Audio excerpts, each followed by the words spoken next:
Il est exactement 7h sur l'ensemble du réseau synchronisé de Zik FM. Cheikh Anta Gueye, Birahim Touré, bon réveil matinal.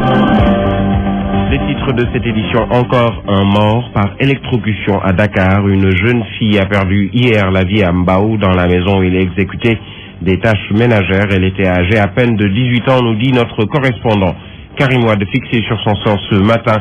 C'est aujourd'hui que la Cour suprême se prononce sur les pourvois en cassation déposés par ses conseils pour annuler le verdict de la Cour de répression de l'enrichissement illicite. Le monde de la culture en deuil, le Sénégal en deuil, Doudou Ndiaye Coumba Rose n'est plus.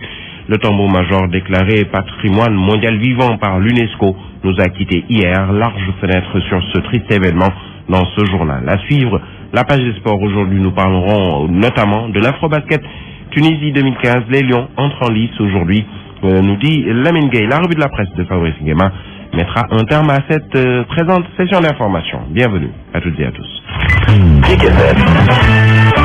Et la raison est toute simple. Avec cette insécurité qui sévit à Dakar après la série de meurtres notés ces derniers jours, il y a également les agressions. Cette nuit, un de nos traffic boys, Abdoulaye Diatta, a été agressé sur l'autoroute. Les malfaiteurs lui ont tout pris, même sa moto qui sert à parcourir les routes. Pour un point sur le trafic, il a également été délesté de son portable, entre autres. Drame à Mbao, je vous le disais, une jeune fille âgée de 18 ans est morte par électrocution dans la maison où elle exécutait des tâches ménagères. La victime, répondant au nom de Amindour, était venue de Fissel-Mbadane pour travailler à Dakar. Le drame est survenu au quartier Siprom. C'est un reportage de Charles Métidiane. Amindour, âgée de 18 ans, ne verra plus son fils Mbadane qu'elle avait quitté pour venir chercher du travail à Dakar. Elle est morte par électrocution alors qu'elle s'affairait à des tâches ménagères dans son lieu de travail. Elle faisait du nettoyage. En ce moment, elle ne portait pas de chaussures. C'est alors qu'elle a touché à l'écran de la télé qui a fait une décharge sur elle. Les gens accourus, mais ils ne pouvaient pas la toucher parce qu'elle agonisait du courant électrique. L'incident est survenu vers les coups de 18h, passé de quelques minutes au quartier Siprom dans la commune de Mbao. Adamandou Sabadian était triste. C'est aujourd'hui qu'elle a commencé chez Madame Ba. Quand j'ai fini de faire le linge, je me suis allongé pour me reposer. C'est après que ma soeur m'a appelé. Alors ma soeur a couru en disant Ami est morte. C'est le courant qui l'a touché. Selon les témoignages, Amindour était jovial et de commerce très facile. Sa perte est une douleur pour ses parents. Je suis la sœur de son père. Tous ces temps-ci, Ami était en train de chercher du travail. Son ancienne patronne a voyagé et je l'ai gardée avec moi. Elle m'aidait beaucoup et elle était très correcte et disciplinée. Ça remercie beaucoup. Elle ne m'a jamais fait de mal. Les sapeurs-pompiers alertés n'ont rien pu faire pour sauver Amindour. Les secouristes ont informé les gendarmes pour procéder au constat d'usage avant que le corps ne soit acheminé vers l'une des morgues des hôpitaux. Cheikh Ahmed Tidiane Seck, Mbao, Zik FM. Une mort qui a installé la psychose de l'électricité à Dakar. La mort, nous en reparlons, celle de Doudou Ndiaye Rose, le tambour-major très célèbre, pas seulement au Sénégal, mais sur le plan mondial. C'était un hier, âgé de 85 ans. Il était un des plus fervents ou plus grands tambour-major qui est connu le monde, la maison mortuaire. Parents et alliés très affectés se rappellent de Doudou Ndiaye Coumba Rose. La tristesse et la désolation règnent sur les lieux. Un décès qui semble surprendre la famille du grand griot. Reportage Goronaclo. HLM 1, c'est ici la grande maison familiale de Doudou Ndiaye Rose. La tristesse règne aux grandes dames, parents et alliés. Se rappelle encore des bienfaits du célèbre tambour-major. Doudou Ndiaye Rose était quelqu'un de spécial. Et si vous avez vu tout ce beau monde, vous savez que le vieux était quelqu'un de bien. J'ai accompagné le vieux partout dans le monde. Je peux dire que sa disparition nous a vraiment surpris. Décédé à l'âge de 85 ans, Doudou Ndiaye Rose est parti à jamais et laisse derrière lui des souvenirs. C'est grâce à nous, ses enfants, que le vieux ne voulait pas quitter la scène. Papa était mon ami, donc j'ai perdu un grand ami. Venu partager la douleur avec la famille du défunt, Doudou Ndiaye Mbeng dit être affecté par la disparition de son homonyme. Il était un homme exemplaire dans le monde. Il nous a donné une bonne éducation et on a voyagé avec lui partout. Né en 1928 à Dakar, Doudou Ndiaye Rose, dénommé le grand tambour-major sénégalais, sera inhumé ce jeudi à 11h au cimetière musulman de Yoff.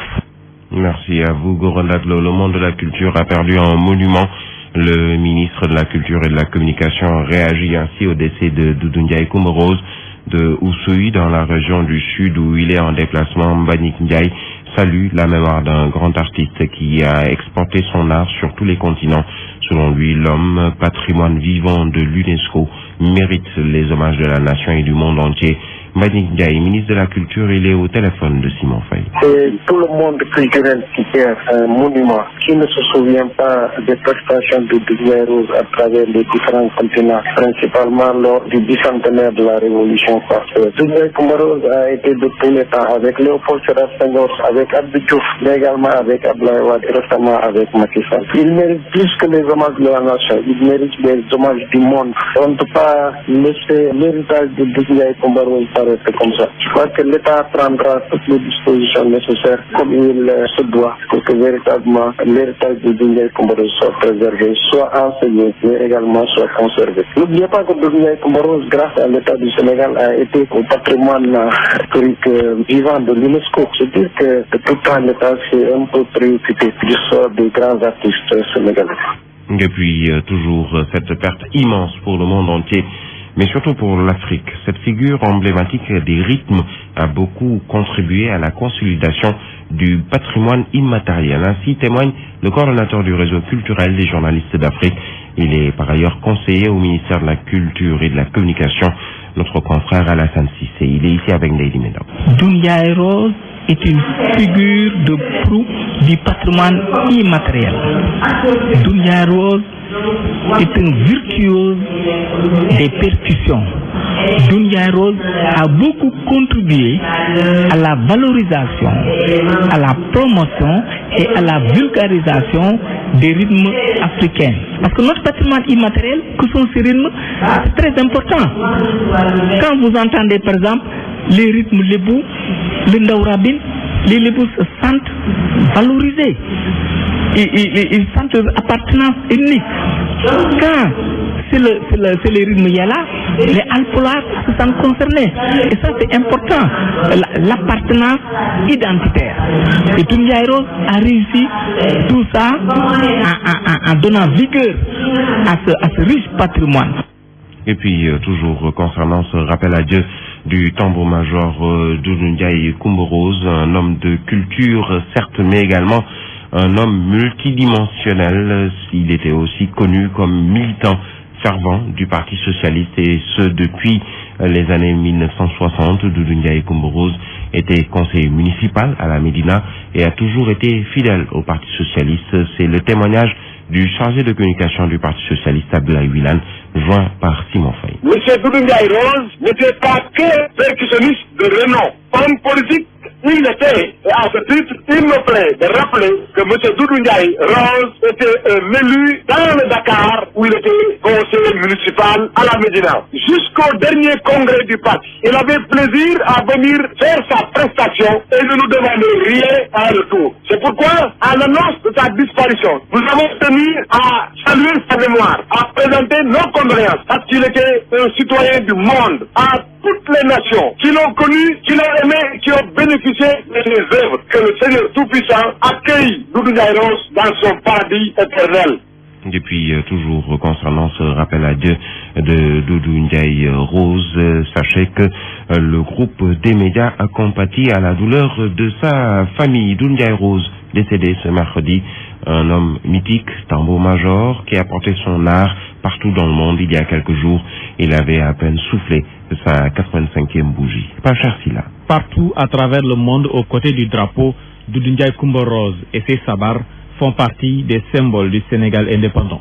Plus possible d'entendre le rythme de son tambour-major. Doudou Ndiaye Coumba Rose vient de s'éteindre à l'âge de 85 ans. Admis aux urgences à l'hôpital de Dantec de Dakar, il a finalement succombé, laissant orpheline la grande famille des artistes et des griots. Hier seulement, il accompagnait à sa dernière demeure Vieux 55, son ami et compagnon, image que le public aura de lui. De son vrai nom, Mamadou Ndiaye, Doudou Ndiaye Coumba Rose, est l'un des musiciens africains les plus célèbres du XXe. Mathématicien des rythmes, grand maître des tambours, autant de surnoms, il était capable de diriger une centaine de batteurs sur plusieurs rythmes en même temps. Né à Dakar en 1928, il est issu d'une famille de griots, véritable virtuose du tambour. Il s'intéresse au sabar et aux percussions dès l'âge de 7 ans.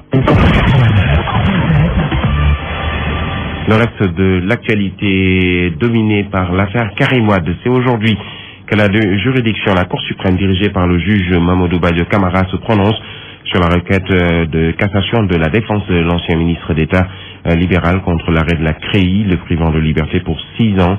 Les faits et actes constatés par les conseils de Karim Wade depuis le début de la procédure ont été portés à la connaissance des magistrats de la Cour suprême en charge de dire le droit dans l'arrêt de la CREI numéro 2/2015 du 23 mars 2015. La Cour suprême avait déjà rejeté le pourvoi portant sur le sursis à statuer et la demande de renvoi de l'audience pour le remplacement du conseiller à la Cour Amadou Bal. Dans son réquisitoire, l'avocat général de la Cour suprême avait demandé à la Cour de déclarer irrecevable la plupart des pourvois déposés par la défense de Karim Wade et compagnie. Selon lui, il était mal fondé et ne respectait pas la loi. Cependant, le magistrat avait plaidé pour la restitution du 5e des biens conformément aux dispositions du code pénal, mais aussi le séquestre de toutes les sociétés incriminées dans l'affaire Karim Wade et compagnie. Et c'est pour sa libération que le PDS, aux côtés du FPDR, avait initié une marche finalement prévue à la place de l'Obélisque et qui n'a pu se tenir du fait du décès de l'ancien tambour-major de Ndiaye Coumba Rose. Les marcheurs se sont heurtés quand même à une barrière de la police qui ne leur a pas du tout facilité la tâche. N'empêche, Omar Sarr, le coordonnateur du PDS, a tenu sa promesse. Il a effectivement fait face aux policiers pour délivrer son message. Selon lui, la marche a été reportée à cause seulement du décès de Doudou Ndiaye Coumba Rose et rien d'autre. Il promet qu'ils vont revenir vendredi prochain pour tenir un meeting à la place de l'Obélisque. Salif Kébessaro. Il l'a promis et il l'a fait. Omar Sarr a effectivement fait face aux forces de l'ordre qui ont très tôt envahi la place de l'Obélisque pour empêcher la tenue de la marche du FPDR. Entouré de ses gardes du corps, le coordonnateur du PDS a fait ce qu'il avait à faire, délivrer son message à la presse. Mais ils pensent nous faire peur. Mais bien sûr, nous l'avons dit, aujourd'hui c'est une journée exceptionnelle puisqu'il y a la mort quand même d'une figure emblématique de la culture sénégalaise et africaine. C'est pourquoi nous n'avons pas voulu aller plus loin. Mais déjà, nous montrons notre détermination. La marche ne s'est pas tenue, certes, mais Omar Sarr promet de revenir ce vendredi avec ou sans autorisation pour les besoins de leur meeting prévus sur les lieux. Demain, il y a la Cour suprême. Après-demain, il y a un meeting que nous allons organiser. Bon, bien sûr, ils disent qu'ils l'ont reconnu, qu'ils l'ont autorisé. Je dis autorisé, entre guillemets, parce que nous, on ne demande pas d'autorisation de leur part. On ne demande aucune autorisation. On exerce nos droits. Un peu avant l'arrivée du coordonnateur du PDS, quelques militants étaient aux abords de la place de l'Obélisque, mais n'ont pas osé dépasser la barrière des policiers pour tenir une marche. D'ailleurs, quelques responsables du PDS qui l'ont tenté ont vite été arrêtés. Parmi eux, Pape Sambambou et Marie Aou du mouvement Libéré Karim. Sachez pour votre information que ces derniers ont finalement été libérés tard dans la soirée. Dans le reste de l'actualité politique à Sédhiou, cascade de démission au sein de l'AFP de Moustapha Niasse, et ce au profit du grand parti de El Hadj Malick Gakou, l'ancien numéro 2 de l'AFP, après les démissions du secrétaire général régional de la jeunesse et certains cadres de la première heure du parti du président de l'Assemblée nationale. C'est au tour d'autres militants de claquer la porte aux progressistes. D'ailleurs, un comité communal du grand parti est mis en place pour étendre les bases de cette nouvelle formation sur la scène politique sénégalaise. Correspondance à Sédhiou, Ibrahima Diallo. À Sédhiou, l'AFP de Moustapha Niasse se vide de sa substance au profit du grand parti de Malick Gakou. Après le secrétaire général régional de la jeunesse de l'AFP et des cadres de la première heure, c'est au tour de d'autres militants de claquer la porte. Ces derniers ont mis en place la coordination communale de Sédhiou du grand parti avec comme secrétaire général Mamadou Lamine Biaye. Nous avons convoqué ce point de presse pour parler de l'implantation du parti au sein de l'espace communal. Nous sommes en train vraiment de travailler en faisant tout pour massifier le parti au sein des quartiers et des autres communes vraiment du département. Ces jeunes décidés à étendre les bases du grand parti sur l'étendue de la région de Sédhiou voient en Malick Gakou une référence. Nous avons choisi le président Gakou parce que nous avons vu en lui vraiment la jeunesse d'abord. Vraiment, nous voyons en lui de l'ambition. Et puisque nous sommes jeunes, nous sommes ambitieux aussi, nous voulons le suivre. Et vraiment maintenant, nous nous sommes dit que nous allons prendre les rênes du parti pour pouvoir faire de la politique d'une autre manière. Face à la presse, ils ont également dénoncé ce qu'ils qualifient d'arrestation arbitraire de certains étudiants lors de la récente venue mouvementée du chef de l'État à l'université Cheikh Anta Diop. On a entendu qu'il y a des étudiants qui ont été incarcérés et qui ne faisaient même pas partie vraiment du bruit. Donc vraiment, il faut qu'on laisse aussi la justice travailler et que ça ne soit pas vraiment politisé. En tournée à l'intérieur du pays, ces jeunes de la section communale de Sédhiou du Grand Parti attendent avec enthousiasme de recevoir leur leader dans la capitale du Pakao. Sédhiou, Ibrahima Diallo, Zik FM. Nous poursuivons l'actualité avec Pikine, les collectivités locales qui vont vers des lendemains sombres. Le président de l'intersyndicale des travailleurs des collectivités locales annonce une batterie de mesures pour pousser les autorités à régler définitivement les problèmes des agents municipaux. Au menu, il y aura une grève générale, un sitting, une journée d'action locale à Pikine. Sidi Ndiaye l'a dit hier à Pikine-Ouest lors d'une rencontre avec les agents du district de Pikine qui sont en grève depuis plus de 2 mois pour réclamer le paiement de leurs arriérés de salaire. Sidi Ndiaye, il est avec Younous Abalde. Dans le cadre du plan d'action qui va se traduire aujourd'hui, nous avons prévu dans les jours à venir une journée locale d'action à Pikine pour d'abord dénoncer vigoureusement les impacts négatifs de l'acte 3 sur la vie des travailleurs. Et au-delà de cela, si l'État ne respecte pas le protocole d'accord que nous avons signé avec lui, s'ils ne font rien, nous allons attaquer les arrêtés préfectoraux qui ont mis ces travailleurs hors des villes. En matière de substitution d'employeurs, il faut respecter tous les droits acquis. Cela n'a pas été fait. Le cadre de Dominique et de Pikine-Ouest se pose, mais sur les 16 communes de Pikine, il n'y a que 6 qui ont fait. Donc il y a 10 communes qu'il va falloir mettre ensemble. Ce sont des problèmes structurels. Donc il va falloir prendre les mesures structurelles pour régler définitivement ces problèmes-là. Nous, on pensait que les gens sont sérieux, mais finalement, on se rend compte que c'est la pagaille dans les semaines à venir. Parce que nous sommes entrés en salle, en toute liberté, de préparer cela. Parce que vous savez, nous sommes confrontés à un problème de terrorisme par part de certaines autorités qui menacent les travailleurs. Ce que nous déplorons, c'est que les autorités sont sourdes à la souffrance des populations. Dans un pays normal, un gouvernement ne peut pas aller en vacances pendant que les populations souffrent.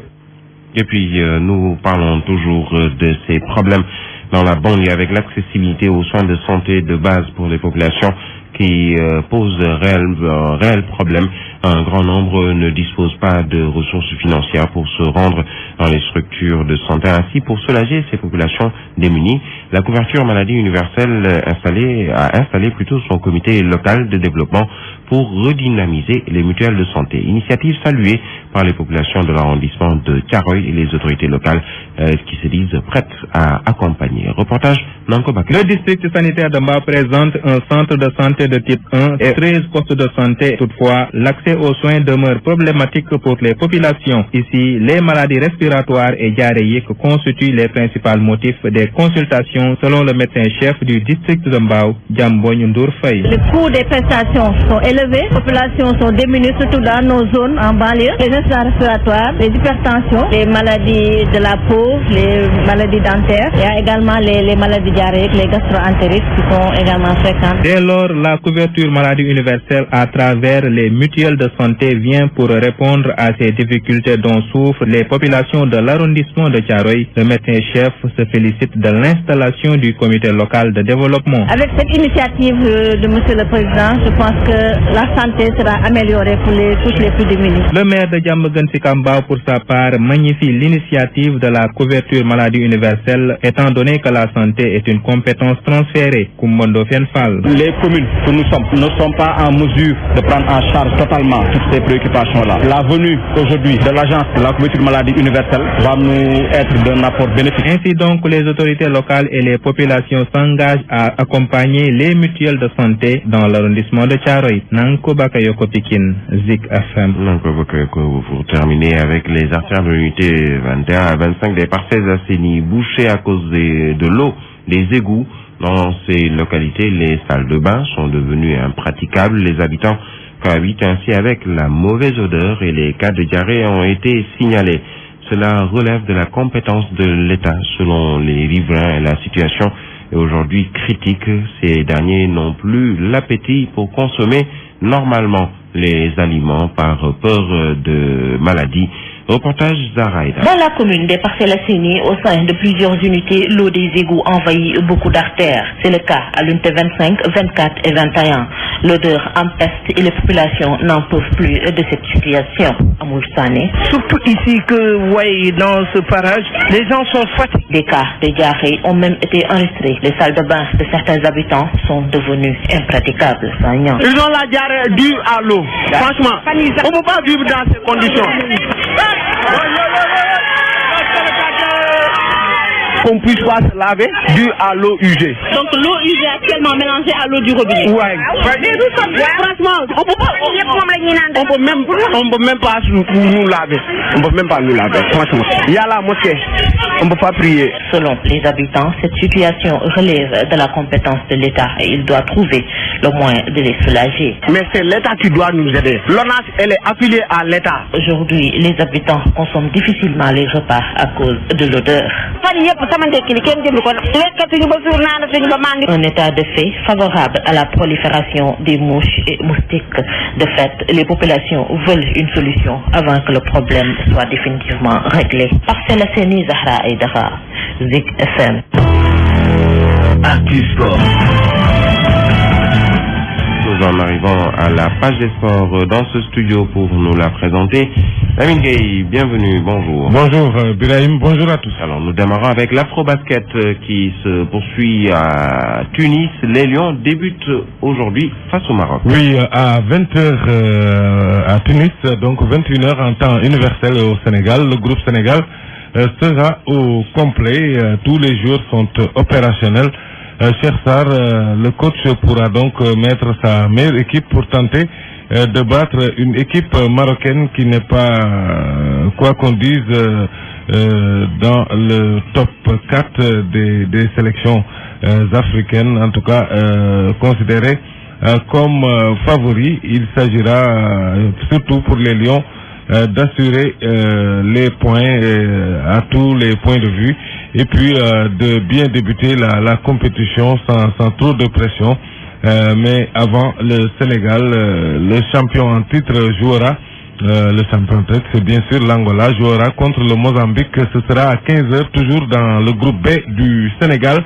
À suivre également dans le groupe D, le choc Côte d'Ivoire-Cap-Vert. Ce sera à 12h30 et puis l'Algérie jouera le Zimbabwe à 17h. Alors, les grands ont respecté la hiérarchie. Oui, la Tunisie, par exemple, qui joue chez elle, a battu l'Ouganda sans trop forcer, score 77 à 55. Pourtant, son entraîneur Adel Tati avait perdu sa mère un peu avant le match, mais il a tenu quand même à coacher son équipe pour finalement gagner ce premier match qui est important dans une compétition. Dans l'autre match du groupe A, le Nigeria a dominé la République centrafricaine, score 88 à 63. Dans le groupe C, l'Égypte a battu le Gabon 96-49 alors que le Cameroun est venu à bout du Mali 70 à 56. Alors, parlons de basket toujours, mais chez nous, le Saint-Louis Basket Club, champion du Sénégal chez les dames. Oui, pour la 4e fois de son histoire, le Saint-Louis Basket Club a battu hier l'IGB par 64 à 54, une finale qui prouve la mainmise des clubs du Nord dans le basket sénégalais, suffisant pour que le coach de Saint-Louis Basket Club appelle les autorités à construire une salle de basket à Saint-Louis, un peu à l'image de la performance des clubs. Voici Cheikh Diop, il est au micro de Fatima Silla. C'est toujours Saint-Louis qui gagne. Maintenant, moi je courais ce titre depuis 4 ans. C'est mon premier titre. Ça ne pouvait pas être un match facile. Au final, c'est une finale. Comme on le voit au football, on voit des grandes équipes tomber en finale. Donc maintenant, une finale, il y a beaucoup de paramètres qu'il faut maîtriser. Si on ne les maîtrise pas, on passe à côté. Donc nous, on s'était préparé par rapport surtout au plan psychologique pour que les filles ne portent pas le poids. Maintenant, ce qu'on a fait et ce qu'on a fait. Et une force, beaucoup, merci à tout le monde.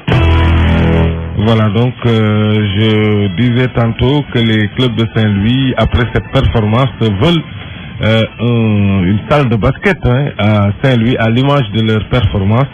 On va écouter donc Cheikh Diop, voilà, ou Ibrahim Gaye. Voilà, on l'écoute après ce match, cette finale 100% Saint-Louisienne. Je suis satisfait d'une manière globale de par leur comportement. Et surtout aujourd'hui pendant le match. On ne peut pas jouer une finale à Saint-Louis parce que le terrain n'est pas praticable. Nos autorités doivent faire de sorte que doivent construire une salle à Saint-Louis. Parce que le Saint-Louis Basket joue des finales depuis 15 ans. L'UGB joue des finales depuis 15 ans. Et maintenant l'UGB en fait bien de jouer une finale aujourd'hui. Donc la balle est dans le camp des autorités saint-louisiennes. C'est à eux de faire une salle. Parce que le basket saint-louisien qui est strict. Vous avez vu il y a tout juste 2 mois, la sélection féminine en cadette a remporté l'état de la semaine de la jeunesse. Donc ça veut dire qu'il y a de la matière à saluer. Les gens travaillent au niveau de la. Maintenant on n'est pas accompagné. Les autorités ne nous accompagnent pas. Voilà, voilà quelque chose de très clair. Alors, Lamine, le président de la Fédération sénégalaise d'athlétisme a annoncé en 2017. Oui, annonce sa retraite. Sa retraite. En 2017, il s'agit donc 2017 qui coïncide avec la fin de son mandat. Momar Mbaye dirige la Fédération sénégalaise d'athlétisme. Depuis 2001, il a annoncé à Pékin en marge du 50e congrès de l'IAF, la fédération internationale dirigée désormais par le Britannique Sébastien Coe qui remplace Lamine Diack. Momar Mbaye qui postulait pour le comité exécutif a été recalé. Son départ pourrait peut-être s'expliquer par les mauvais résultats de l'athlétisme sénégalais ces dernières années et surtout toutes les critiques qu'il a essuyées derrière. Donc voilà, en tout cas 2017 il va partir. Alors du football toujours avec la liste d'Aliou Cissé attendue dans les heures. Oui, le Sénégal doit se déplacer, vous le savez, pour jouer la Namibie le 5 octobre prochain. Un match comptant pour la deuxième journée des éliminatoires de la CAN Gabon 2017. Aliou Cissé, le sélectionneur national, va donc publier aujourd'hui une liste de 23 des absents de taille. Et il faut le rappeler, comme le capitaine Lamine Sané, mais également des retours peut-être sont agités par la presse depuis quelque temps. On en saura un peu plus au cours de la journée. Peut-être le fera-t-il encore une fois via son Facebook. On verra bien. On verra bien. Merci à vous, Lamine Gueye.